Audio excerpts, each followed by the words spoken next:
Yo, what's up? This is Toru, and in a way, so are you. For those of you who don't know me, I'm a music producer, artist, and entrepreneur. I make music for that space between the dance floor and the bedroom, which has been streamed millions of times and been licensed by brands big and small, including companies like Apple. I believe that regardless of what you produce, whether it be music, art, physical goods, or even spreadsheets, you have a process, whether you know it or not. To explore this further, I created the Producer Head podcast. Producer Head is a place to have conversations with other producers about their experience and process to share what works and what doesn't, to help each of us learn and improve our own processes along the way. Today's guest is Brandon Rowan, who writes and produces music as Bureaucratic. He has been recording songs since 2008 when he spent earnings from his first job as an ice cream scooper on a digital recording console. Since then, Bureaucratic fostered a love of making sample-based beats in the vein of 70s funk and old-school New York hip-hop, augmented by live recorded bass guitar and synthesizer. Bureaucratic's Beats album, that's B-E-E-T-S, albums have topped the Bandcamp hip-hop charts, and Bureaucratic has toured the US multiple times, including stops at venues like Red Rocks in Colorado. Finally, Bureaucratic has co-written songs with Grammy Award-winning artists. He currently lives and works in Brooklyn, New York. In the first part of this two-part episode, we get into approaching your creative process through a place of excitement and fun versus hard work, sampling and its role in Bureaucratic's own process, as well as its value as music education, lessons learned from giving lessons to other producers, motivation, making money, and its place in artistic development. And we even have a mini listening session and discuss a couple tracks. This was something new and I had a lot of fun with it. I hope that you do too. Definitely feel free to reach out and let me know. All right, so with all that said, let's go ahead and jump into part one of this two-part episode with Brandon Rowan, AKA Bureaucratic. Everybody, this is Toru, and in a way, so are you. Welcome back to another episode of Producer Head. Very, very stoked today. We have Brandon Rowan, AKA Bureaucratic, here to talk with us today. We're gonna start a little differently than we usually do. And Bureaucratic has been kind enough to pick out some music that we're gonna listen to together. Yes, sir. Strap in. So let me ask you as I'm loading this up, how often would you say, or to what degree is like active listening a part of your like music diet? That's a great question, man. I think I talked about this a little bit in that episode with Jacuzzi. And he really brought to my attention like how much more as a younger person, even in like before I was even producing music, how much I used to like seek out music and take it in like in a really indiscriminate way and be almost seeking out things that were going to challenge me, like things that I knew were outside of something I was going to like immediately.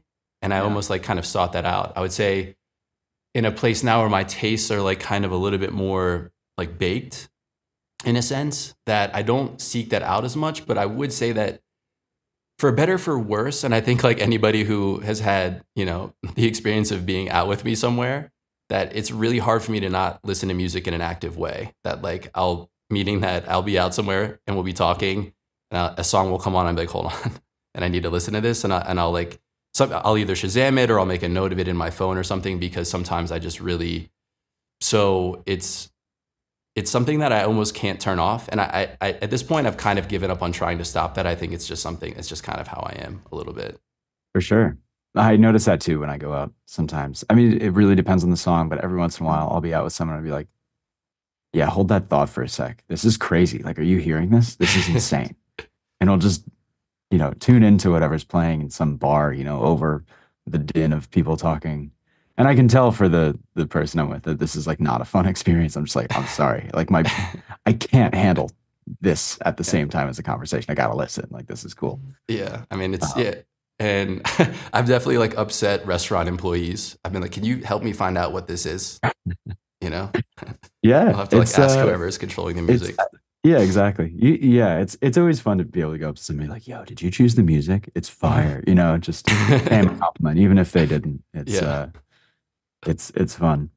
But yeah, man, the reason I bring that up and the reason I ask that question is because I've found that over the years, just for myself, and I'm sure some people can relate to this, I find I connect a lot more deeply with music when I get to listen to it, and that's sort of the only thing that I'm worried about at the moment, and the only thing I'm paying attention to. I call it active listening. It's kind of what like professors that I had in music school referred to it as. And we actually had this really cool exercise my freshman year when I was at NYU, which is the music school there is called the Clive Davis Institute of Recorded Music. It's basically like a 4-year pop music program, essentially. Mm. And I focused in engineering and production. And so my engineering teacher freshman year, Michael McCoy, he was like, all right, here's 10 songs, 12 songs. Over the course of the semester, you have to write out or type up a list of every element that you hear, and you have to describe it when it Wow. comes in, and just what are the characteristics of it? What can you, with your vocabulary about music, like what can you say about each thing that Hmm. happens in the song? And I'm really grateful for that. It really trained me to pay close attention, sometimes to a fault. Sometimes, when I'm out, I'm like, okay, all right, Michael, you got me. Here I Yeah. am, Yeah. a formed adult. But it also it brings forth like a really fun experience. It's like treating music or like an album like it's a movie or a show. Sitting down on the couch, especially with a buddy who you're trying to do this with, and just like being able to experience music directly as the main event. It's a little bit heady for sure. But I like that, and it's a really gratifying experience for me. So that's what I'm bringing to you here No, in the that's what's up, podcast. man. No, I appreciate the I thought it'd be- context. What's that? I appreciate the context. I'm super cool. And so while we're on it, I'm kind of curious, like, Yeah. is it like a formal practice that you like maintain? Is there like time that you carve out, or like what does it look like now in terms of the way that your active listening is? Yeah, I wish it was a little bit more regimented um, in my life. It's something that I kind of, when I have the inspiration, and especially when I'm able to meet with a friend and have someone come over, we'll Mm, either like put on a vinyl record or something and go through it like that, or come over, smoke a little bit of weed, and we'll just like throw on headphones. And then when it's yeah. done, or when like halfway through, we'll just be like, yo, so oh, what do you think? Like what was cool? What was not cool? What was hitting? Just Yeah. discussing it. I find it's really fun to do socially with people who, at least you get along with well. So, Yeah. so you Yeah. can just That's sit really in cool. silence for 40 minutes. But Yeah. I'm sure the exchange is actually really valuable to be able to do it with somebody else is a lot different. absolutely, Yeah. absolutely, yeah. You learn about your taste that way, and I think Yeah. that's why I dig it. Is because I think I've done a lot of listening to music in a vacuum. Mm, And by sharing this process, you really get to clue into like what somebody else approaches music thinking, and like where their taste comes from, and what they notice. Like it's going to be totally different from what you notice. And I think that's really valuable as a producer, because you understand like very intimately what somebody else might be approaching music looking for. And I don't know, for myself, I find that very valuable. So I cherish these experiences quite a bit. yeah. That's what's up, man. Very cool. Yeah. I'm very excited actually. I can't say that I think, yeah, I mean, to do it in this format is going to be very, very interesting and definitely something new for the episode. So I'm pretty stoked. Yeah, awesome. All right, so we got Secret Place by Justin Stanton, 2019. Let's run it. 3, 2, 1.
Yes, sir.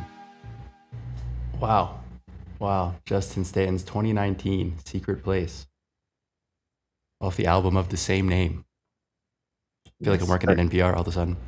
So, yeah, wow. That was really cool, man. I mean, I think the first thing that comes to mind for me Mm. is like if you wouldn't have like if you just would have played that for me, I'm curious like do you know how he made it? Because I think if you would just play that for me and you could have told me that was made in a different time period.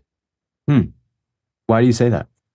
There's just this I don't know, I think like the texture and the tone of the synths just like immediately take me like this could have been 80s to me or something, like Sure. for a movie soundtrack or something like that. Hmm. Yeah. Yeah. Yeah, the synths are very simple. It's like it feels like it's really a sawtooth or something with, Mm, there's filter modulation. You can hear some vibrato that's going yeah. on Sure. as it holds out notes. But yeah, the synths themselves are like pretty non-specific, Mhm. I suppose. So Yeah. yeah, it does kind of have this like timeless quality. It's a great point. Yeah, that's cool. Yeah, I mean, and yeah, like you said, the vibrato piece, and when that Mm. first like lead comes in, like I don't know if he's actually playing with the filter as he's playing that first note, or if it's like just the position that it's in and the way that the attack responds. But Mhm. you really, that first note cuts through pretty immediate. You really feel that. Right. It's like an announcement. Yeah, very It's much very, so. very like foot down, but it's also so soft and at the same time, there's no drums in the whole piece. It's Right, it's just not synths. harsh. Yeah, and that was the thing too, right? And listening to it, I'm like waiting. Is like, is this an intro for something? Is it gonna be a thing? And so the way that it kind of evolves, something that I also really noticed, and I think, man, like, and I hear people that I look up to musically all the time, like, I listen back to a performance, and I never say I wish I would have played more notes. And Yeah. and True. listening to this right now, right? I was like, wow, like he doesn't really play more than like 3 or 4 note slurs at a time. And then Hmm. there's just a lot of sustain in between. And Yeah. so all of the phrasing is like really, really like, I don't know, just really tasteful in my opinion, and really like kind of controlled in that way. Hmm. And it does just like allow for this like accumulation of this thing over time, which is Right. cool.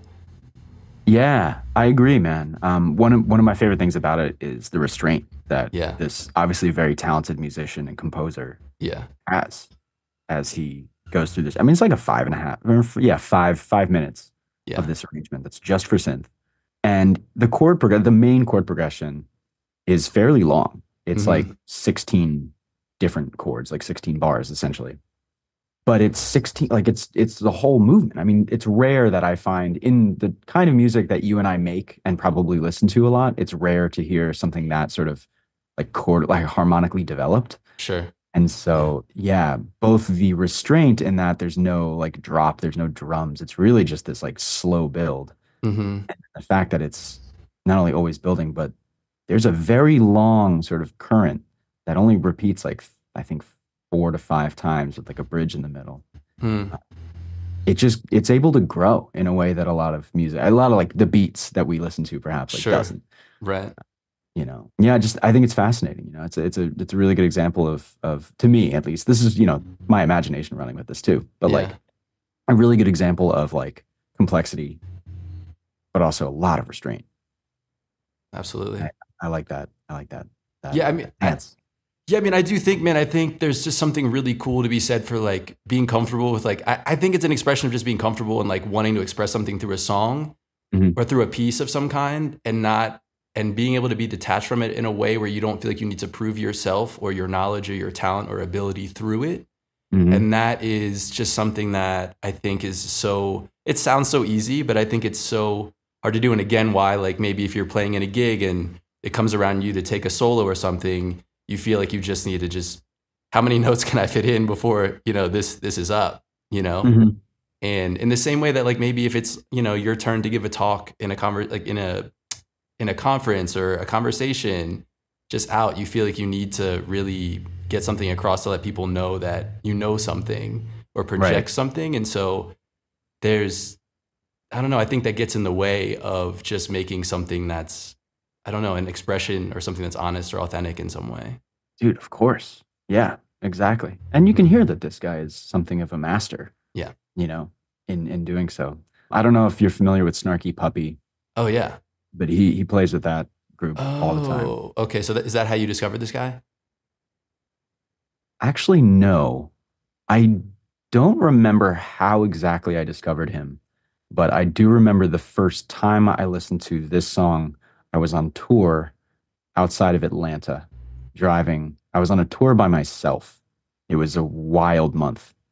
Uh, like last minute, I found out that I didn't have a spot in the van with the band that I was supporting. Oh And so I man. was like, oh, I guess I gotta like rent my own car and I don't have a tour manager. So I'm just like doing this. Okay, like Wow. word. This is gonna be psycho, but let's Yeah. go. And it was like post gig and I was driving middle of the night to a homie's place that I was crashing at outside of Mhm. Atlanta. And and this came on and I'm just like post gig, like glowing, just like, whoa, what the hell is this song, man? Like this is Wow. crazy. I was freaking out in the car, and I was like, this one's special. I like I gotta show this to my friends, man. This is a there's something in here that I just he communicated. I don't know what Yeah. it is, but it feels crazy, Wow, that's pretty cool. It came to you in that moment. unexpected, which I think is Yeah. important. But we'll Time get to that later. yeah, timing But is a lot. Wow, yeah, super cool though. But yeah, big fan of Snarky Puppy. I've been fortunate enough to see them a few times and every time, man, just been so nice, great. Yeah. Love them. awesome. Yeah. So yeah, man. So that's Secret Place by Justin Stanton. Real, Wow. real, yeah, a real piece. Yeah, thanks for sharing it, man. I hope everybody listening takes that in. That's definitely fun and something very new. Should we move on to the second one? Sure. I was going back and forth on which one to show you, but let's do this. This is one of my favorite beats the last I don't know last year. Ready. Three, two, one.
You love snacks, healthy snacks.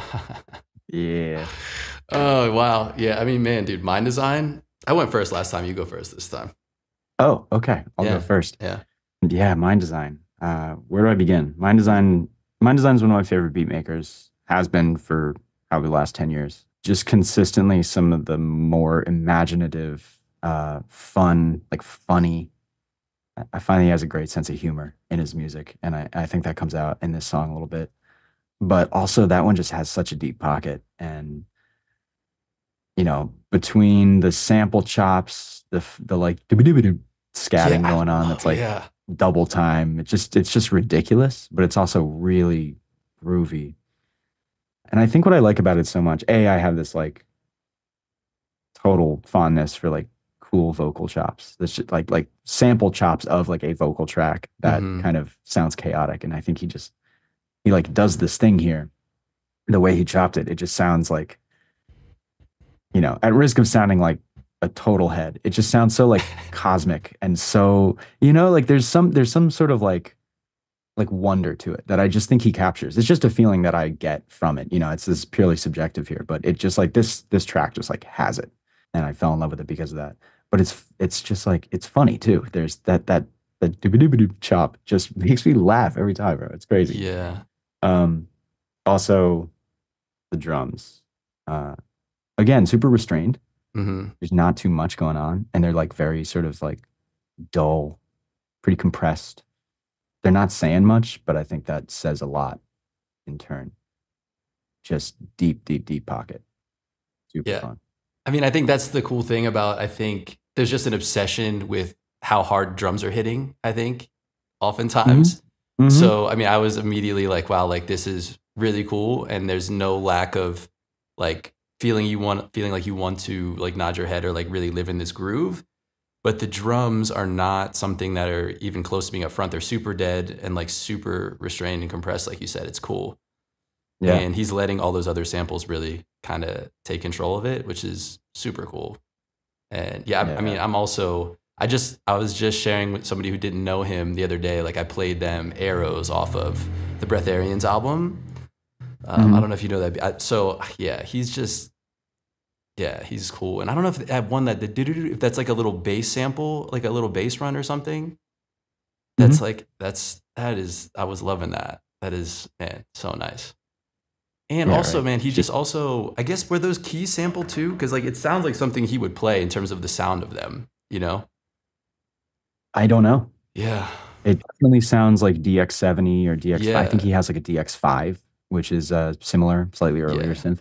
So it could be those keys. Like that Yeah. that is often a thought, but I don't know. They're chopped very seamlessly. So, and this is where we get into another fun part of active listening, which is Yeah. like you have to use your imagination to sort of Yeah. like figure out what's going on. Yeah. And that's the fun part. Is like, Yeah. dude, how do I reverse engineer some of my Right. favorite music? I don't know how he did this, but let me try to do it Right. myself because how fun would that be? Yeah. I definitely feel like you hear in this particular beat too, just how much like knowledge is like his friend and influence, at the Mhm. same time. Like, I mean, this one definitely has a lot of that. Especially, I love too, like how at the end there's just kind of that switch up and like sort of like almost a non sequitur. To me, that's Yeah. something too that's like very kind of like classic, like jazz sampled hip hop kind of things where people Yeah. throw things like that in. So Mhm. that was also kind of cool. I mean, in general, what I like about him is just sort of like he kind of has like an irreverence for genre, which I love. Like he just makes all kinds of stuff. Yeah. So that is kind of for me something that I always take away from listening to him is just he just does whatever. Mhm. Yeah. And he retains his personality throughout all of it too, which is hard to do, but Yeah. very, very cool. Yeah. It's funny too that the non sequitur that you mentioned this is part of a beat tape called Snacks with three Hmm. X's. He has three beat tapes called Snacks. This one is the third, and hence three X's. But that's basically the theme. Like that Yeah. is that recurs like four or Yeah. five times throughout the album. So it's interesting because it's like he's just kind of circling back. It's like so you're listening to this, Mm. this program, Yeah. welcome back. Yeah, I think the entire beat tape starts with that too. That's Um, cool. so yeah, it's a cool thing that he does sometimes in his albums that it's just like here's the thing. Like he put out another one, less of a beat tape, more of a like a live band album called Rare Pleasure, like Hmm. 2 years ago. Amazing album, also a big fan of that. But he has themes that recur like throughout. He reprises them, and there's something fun about enjoying like the same melody a couple times. Like it actually hammers it home in a different way, and you kind of grow to love it over the course of an album. Yeah. I mean, maybe it Right. just speaks to trying to create something that feels more like a whole album, which is Mhm. maybe less and less kind of what's happening right now because of streaming and all that, but also maybe something we'll get to later. Totally, definitely. There's some juicy content. Yeah. Content, Jesus. There's some juicy conversation to be had about that. Oh, I hate myself. Um, Yes, but yeah. So I don't know, man. Those are two tracks I really like. I hope you got something out of that. No, I definitely did, man. Thanks for playing them. I haven't heard the Snacks, so I'm Oh, gonna have to go bro, through and check this out. Yeah. joy. Yeah, Yeah, very cool. Yeah, thank you, man. And everybody listening, let us know how you felt about this new exercise. Very different, very fun for us, hopefully for you too. hey, man. I always have a good time. Yeah, absolutely. Fun to share. All right, man. So with that, let's jump into some of the stuff that we have. Let's start with your creative Yeah. process. Like, tell us about it and how do you feel it's evolved over time? Where did it start? Yeah. Well, I guess my process generally looks like I tend to produce like the majority of the time I produce solo in my studio. I got a little home studio here in Brooklyn. And generally, the first thing I like to do when I'm like warming up for the day is to just browse. I've been a sample-based producer for a long time, and that's kind of the first process that I fell in love with as a beat maker and producer. So generally speaking, what I'm going to do is I'm going to load up right now Tracklib. Tracklib is what I've been going through for finding samples. You know, I like the fact that the process is legal. I don't feel like I have to watch over my shoulder when I use music from there. Tracklib is great. If any of you are sample-based producers and you haven't heard about Tracklib, definitely recommend it. Check it out. But yeah, I'll just browse until my ear perks up. So I'm really just like asking, you know, the universe, so to speak, for some inspiration. I find that when I try to just like white knuckle and go in and just like open Ableton and like start doing something, it doesn't usually bear fruit. So yeah, I'll browse. I'll either go through Tracklib or like records, or sometimes I'll just put on Spotify. Usually I try to put on music that I like wouldn't normally listen to. Like, I don't know, like sometimes I'll just put on like top 40, today's top hits or something, and just try to mine that for something that's like, oh, that's weird. That's interesting. What is that? And then I'll go off of that. And then from there, I just try to incorporate that, whatever that idea is, whatever that seed is, into a hip hop beat. Cool. So does that mean once you find a sample that works for you, then you're like, okay, drums next? Generally speaking, when I find the sample, I chop it first. My first order of business is like, okay, this is cool. I look for something that I feel like I can rephrase in some way. And so my first order of business is always, okay, these are cool textures. These are cool sounds. I like this movement.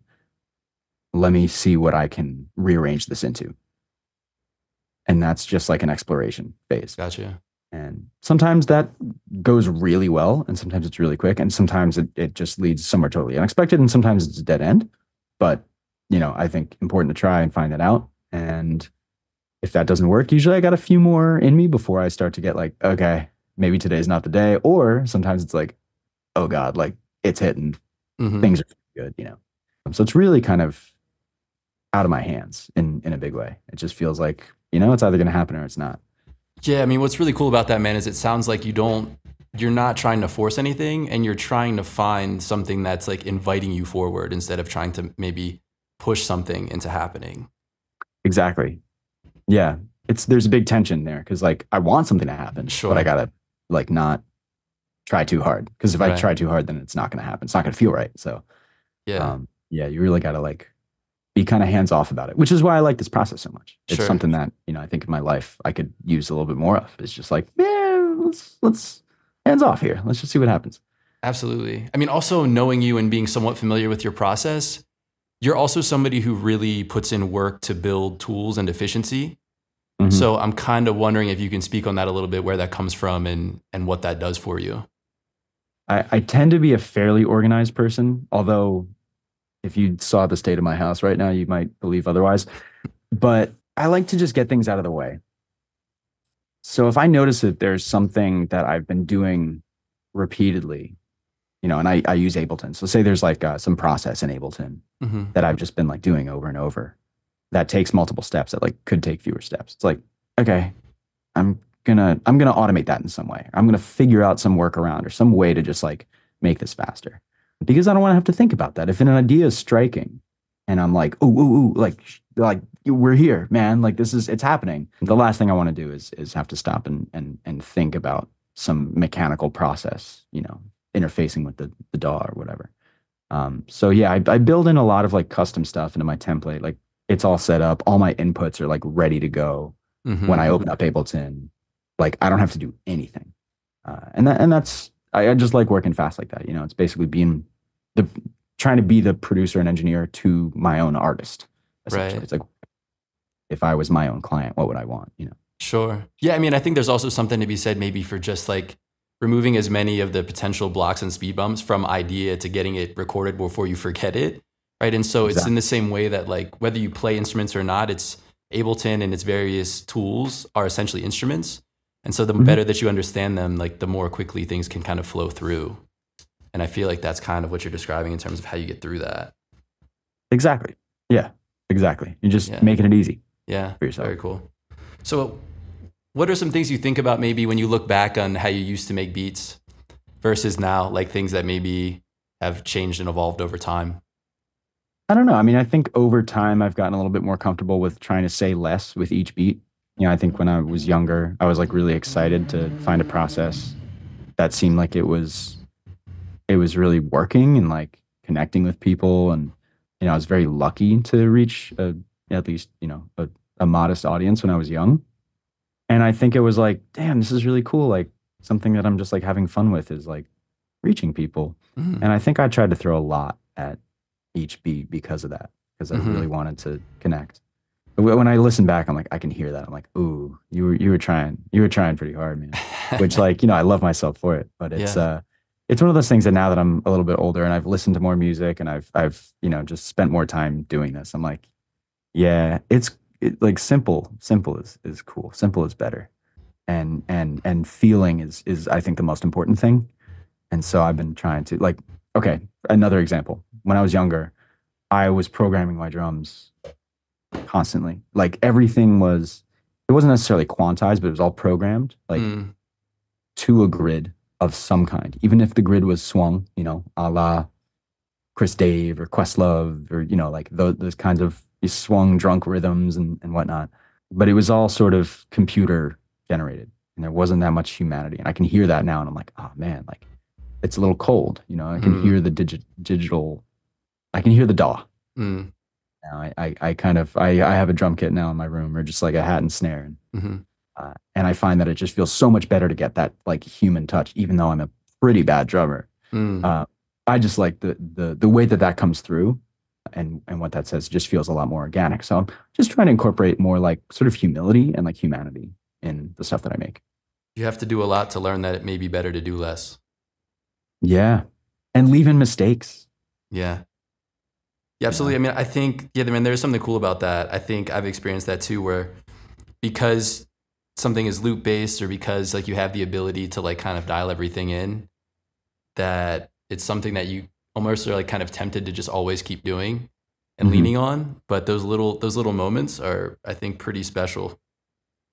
Yeah, yeah, yeah. I think over time you start to learn how to recognize it. Yeah. Very cool. What is it that excites you about sampling, or what do you feel like it teaches you about production? Well, I think it's a pretty specific form of production. So I don't, you know, I think it's not like the most comprehensive teacher, which is something that I've always sort of tried to stay aware of. As I have a lot of peers who like make pop music, and we just have totally different perspectives on production. And it's interesting. It's really cool. But I think what it teaches you is like a certain reverence for like music of the past and how to listen for different things. Like I find that I listen to music often for texture and for like smaller moments that I'm like, oh, that would be a sick chop. You know, like, oh my Hmm. God, like I would love to have this as like a end of the phrase, sort of like climactic. You know, so I'm kind of dissecting music now in my head in a way that I'm like, that's like not normal, but it's kind of cool. Like you sort of like find the constituent parts of music that make it interesting, Mm. and you're assembling a collage of them. And so I don't know. I find that process really fun, and it kind of teaches you how to listen to things a little bit more like just removed, I guess, Mm. which is a double-edged sword, but it's definitely a fun way to collaborate, I think, with the past in a way. And I guess like because I know that you also spend a good bit of time teaching people that want to learn production as well. Mhm. And I feel like you've mentioned to me that you've encouraged them a lot of times to kind of embrace sampling, especially when they're getting started, Mhm. and maybe even no matter where they are, just as a way to continue to educate and inspire themselves. Like, speak to Mhm. that a little bit. Yeah, man. So, I mean, I think sampling is a great teacher for many reasons. Obviously, you're gonna listen to a lot of music in the course of finding samples, and especially a lot of music that you wouldn't normally listen to. And I think that's one of the greatest gifts of producing sample-based music is like you're just gonna expose yourself to a lot, and it's not gonna be not necessarily gonna be music that is like current Hmm. and like trendy or like it's not gonna be pushed to you. You have to go out and find it. Mm. That I think is a skill in and of itself, and really fun and rewarding when you do find a gem and you're like, oh my God, like this never would have been pushed to me, if I hadn't knocked on the right doors.